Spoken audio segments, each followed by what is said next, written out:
20-ci məsələdə yenə deyirəm, bir daha diqqətlə qulaq asın, qrafik məsələlərində.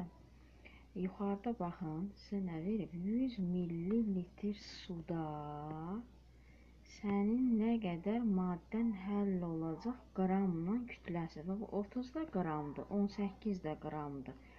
Hansı qramdır? 100 millilitrdə sən nə qədər, neçə qram X həll eləyə bilərsən və odur.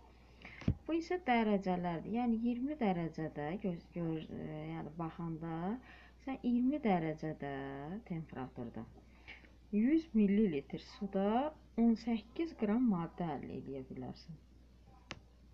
Və ya 35 dərəcədə 100 millilitr suda 30 qram maddə əldə edə bilərsən.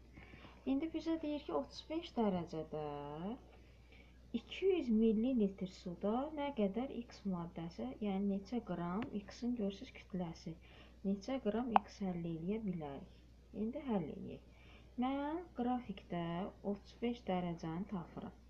35 dərəcə. 35 dərəcə gedim görüm 100 millilitrdə nə qədər X həll eləyə bilərəm. Baxdım ki, 100 millilitr suyumda 30 X həll eləyərəm. Yazıram.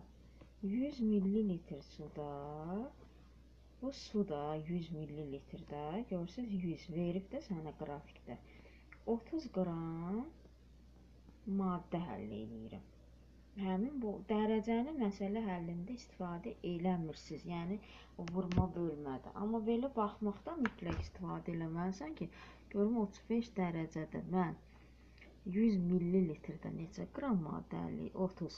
İndi məndə neçə millilitr suyu soruşur? 200 milli. Suyun altında bu 100 milli su idisə, bunun da altına su yazıram. 200 millilitr suda deyir neçə qram X. Bura yazıram X qram. Buradan tapıram ki, X bərabərdir 60 qram. İndi keçirəm 20 dərəcədə, görüm nə deyir. 20 dərəcədə, getdim 20 dərəcə. 20 dərəcədə baxdım ki, deməli 100 millilitrdə və yazıram. 100 millilitr suda su. Nə qədər maddə həll eləyirəm? 18 qram. İndi deyir 72 qram maddəni həll eləmək üçün nə qədər su? Artıq bizdən suyu su. Ona görə suyun altına X yazıram. Maddənin də altına 72 qram. Və salam.